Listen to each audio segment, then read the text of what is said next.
As Christians, when people bring up the topic of evangelism, what do you think that means? Well, in my experience, people usually end up in one of two camps. Camp 1 says you need to talk about Jesus and live a life that's consistent with what you believe, and Camp 2 says all you have to do is live a good life. It'll speak for itself. Well, first of all, it's a big jump to assume that anyone can live a good life, don't you think? I mean, Romans 3:10 through 11 says, none is righteous, no, not one, no one does good, not even one. But that doesn't convince you. In Mark 10, a man comes up to Jesus and kneels down before him and says, good teacher, what must I do to inherit eternal life? And Jesus responds promptly with, why do you call me good? No one is good except God alone. Now, not only was Jesus subtly claiming to be God here, he's making it pretty clear that nobody is good except for him, hence the no one is good part. But this is the sideshow to the main event, folks, so step right up and let's get down to it. And let's assume when Camp 2 says good life, they just mean if you live a visible, godly life, people will, just by watching you, understand all they need to know about God. Okay, let's play that out, shall we? And let's ask Bruce if he can help us. Hey, Bruce, hey. So Bruce grabs a Mormon, a Jehovah's Witness, and a Christian, and he tells you to follow each of those folks around, and after simply watching them, you'll know all you need to know about God. Now, each goes to a place every week and sits among like-minded folks. Each person prays, each treats you with respect, each loves his family, is honest with his money,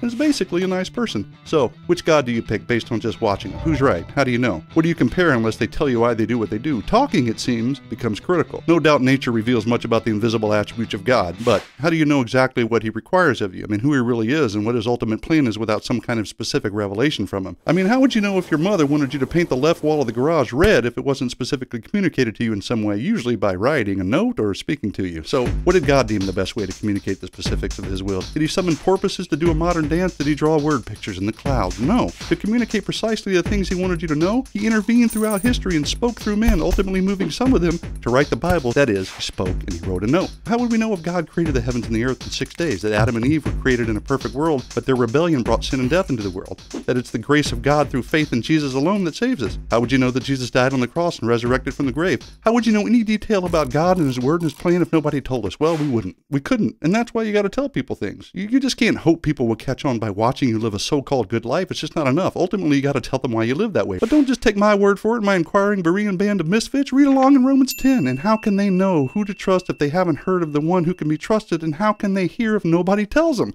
Jesus himself definitively declares in Matthew 28, go therefore and make disciples of all nations, baptizing them in the name of the Father and teaching them to observe all that I commanded you. It's kind of hard to baptize in the name of somebody without actually saying the name, and it's pretty difficult to teach people to observe commandments without telling them what those commandments are, right? I mean, I could go on until my mouth falls off, but suffice to say, Christians are commanded to live a life worthy of the calling, which irrefutably includes things like giving reasons and answers for our hope and engaging in a conversation about Christ. So this idea that you never have to speak out about your faith and all you have to do is live a good life and people will catch on has been debunked. Adios.